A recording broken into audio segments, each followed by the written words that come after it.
Wilujeng sumping dulur-dulur semuanya di channel Share 10. Jangan lupa subscribe ya baraya semuanya. Ini adalah video pertama Share 10 dengan konten cerita novel romantis yang berjudul Perjanjian Pernikahan yang ditulis oleh Sophia Grace.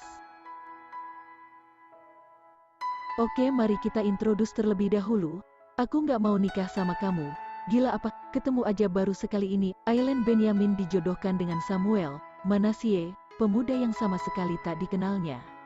Haris Benyamin, ayah kandung Aileen, terlilit hutang yang sangat besar di bank sehingga terpaksa meminta bantuan Ruben Manasseh, teman baiknya waktu SMA. Ruben berkenan melunasi hutang kawannya itu dengan syarat anak-anak mereka dinikahkan segera. Haris menyetujuinya.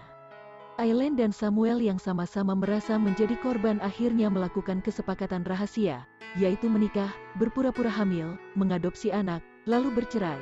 Setelah itu anak adopsi mereka akan diasuh sepenuhnya oleh Samuel. James, kekasih Aileen, terpaksa setuju gadis itu menikah dengan orang lain. Namun dia mengajukan persyaratan yang sangat berat dipenuhi kekasihnya. Persyaratan apakah itu? Apakah Aileen berhasil melaksanakannya? Lalu bagaimana perjalanan hidup rumah tangga gadis itu dengan Samuel? Apakah berjalan lancar sesuai rencana? Mari dengarkan cerita ini mulai dari bab 1, dijodohkan. Aku nggak mau nikah sama kamu. Gila apa? Ketemu aja baru sekali ini, tandas Aileen emosional. Ditatapnya Samuel garang, muka dan penampilan si oke, puji gadis itu dalam hati. Tapi menjadi suami istri itu kan komitmen seumur hidup. Harus pengenalan lebih dulu, mendalami karakter masing-masing. Lagi pula kalau aku nikah sama dia, James mau dikemanakan? Kami sudah 1 tahun pacaran, dia pasti sedih sekali kalau ku tinggal menikah dengan orang lain. Samuel menghela napas panjang, dia tak menyalahkan sikap gadis itu, mereka tak pernah saling mengenal sebelumnya. Gadis mana yang mau begitu saja dijodohkan dengan laki-laki yang sangat asing baginya? Apalagi kalau dia tahu bahwa aku. Batin Samuel perih. Dia mendesah. Aku tahu papamu sudah membantu papaku melunasi hutangnya di bank. Terima kasih banyak. Tapi kalau papamu orang yang baik, dia pasti takkan meminta imbalan. Itu pamrih namanya. Hati Samuel sakit sekali bagaikan tertusuk sembilu. Bagaimanapun juga papa hanya bermaksud membahagiakanku, anak sematawayangnya. Pikir pemuda itu berusaha memaklumi, orang tua mana yang tidak khawatir melihat putranya yang sudah cukup umur. Tetap melajang dan tak sedikit pun nampak tanda-tanda dekat dengan lawan jenis. Begini saja, kata pemuda itu kemudian, kita mengadakan perjanjian. Aileen mengerutkan kening, gadis berambut panjang lurus berwarna kecoklatan tersebut tak mengerti maksud ucapan lawan bicaranya. Perjanjian apa maksudmu? Tanyanya menuntut penjelasan. Kamu sudah punya pacar belum? Balas Samuel balik bertanya. Ekspresi wajah Aileen berubah. Gadis itu tampak terkejut. Apa urusanmu aku punya pacar atau enggak? Sindirnya ketus. Yang penting aku nggak mau menikah denganmu. Titik. Dengar baik-baik, gadis manja, seru Samuel penuh wibawa. Ia tak sabar lagi menghadapi si nona rumah. Pemuda itu bangkit dari sofa ruang tamu dan berjalan maju mendekati lawan bicaranya. Jangan besar kepala. Seolah-olah akulah yang menginginkan dirimu menjadi istriku.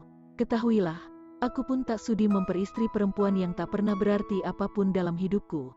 Tahu tidak, nasibku sebenarnya tak lebih baik darimu. Terpaksa memenuhi kehendak orang tua untuk menikah. Dengar itu, aku terpaksa. Aileen kaget setengah mati. Dia tak menyangka Samuel yang sejak tadi pembawaannya tenang ternyata sanggup bersikap setegas itu. Gadis itu sampai mundur ketakutan hingga menabrak tembok di belakangnya. Melihat paras lawan bicaranya yang berubah menjadi pucat pasi, Samuel akhirnya menurunkan nada bicaranya. Ketahuilah, aku sendiri juga baru diberitahu tentang perjodohan kita kemarin sore. Aku tak kuasa mengelak, karena kondisi kesehatan papaku kurang baik akhir-akhir ini. Sebagai anak tunggal, aku tak sanggup mengecewakan orang tuaku. Mengerti? Gadis di hadapannya mengangguk gugup. Mati aku. Belum menikah dengannya saja sudah mati kutu begini. Pikirnya panik, gimana kalau tinggal serumah nanti, bisa-bisa aku diatur-atur, disuruh-suruh, apapun itu demi menyenangkan hati orang ini. Tiba-tiba air mata mengalir membasahi pipi mulus Aileen. Semakin lama semakin deras, dirinya merana membayangkan masa depannya yang terlihat suram. Samuel terperangah, dirinya paling tak tahan melihat orang menangis. Barangkali aku terlalu keras terhadap gadis ini, sesalnya dalam hati. Padahal kedatanganku kemari bertujuan untuk membicarakan solusi dari perjodohan ini.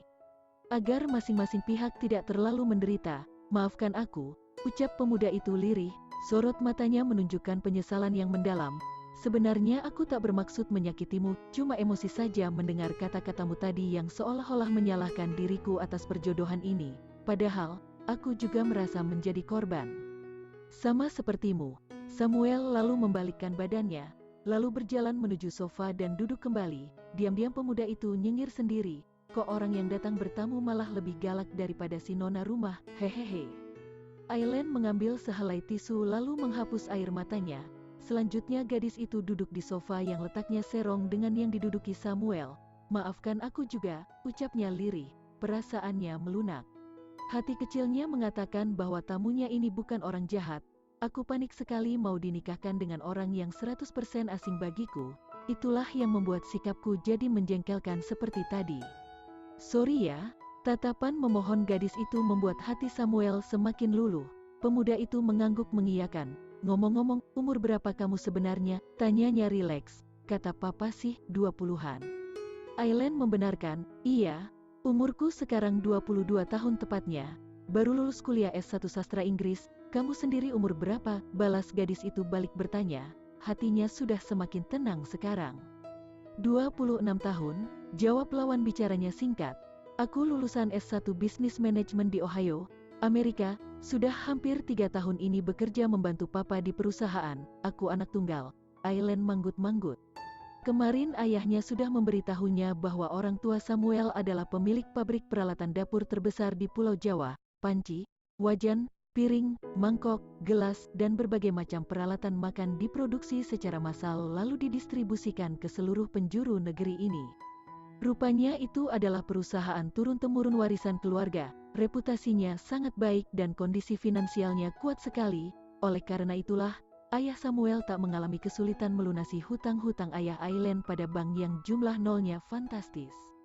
Kedua orang tua itu saling mengenal sejak masih duduk di bangku SMA. Mereka berteman dekat kala itu, keduanya lalu bertemu kembali sewaktu menghadiri reuni sekolah beberapa bulan yang lalu. Hubungan baik yang sempat terputus pun terjalin kembali. Akhirnya Haris, ayah Aileen, memberanikan diri untuk mengutarakan kesulitan keuangan yang dihadapi bengkel mobilnya saat ini. Ruben, ayah Samuel, kemudian menawarinya jalan keluar dengan timbal balik perjodohan di antara anak-anak mereka. Haris yang semula merasa keberatan akhirnya berubah pikiran tatkala bertemu muka dengan Samuel. Pria yang telah banyak makan asam garam kehidupan itu tertarik pada kecerdasan, kesupelan, dan kebaikan hati yang terpancar pada diri pemuda itu. Dengan senang hati disetujuinya usul Ruben untuk menikahkan anak-anak mereka dalam waktu dekat. Aku juga anak tunggal, cetus Aileen kemudian, tapi tak seperti dirimu. Kemarin aku menolak habis-habisan permintaan papa untuk dinikahkan denganmu. Kami sampai bertengkar hebat, mama tak berdaya melerai kami berdua. Aku dan papa baru berhenti setelah melihat mama menangis terseduh-seduh. Samuel terkekeh, karaktermu keras sekali rupanya, celetuknya spontan.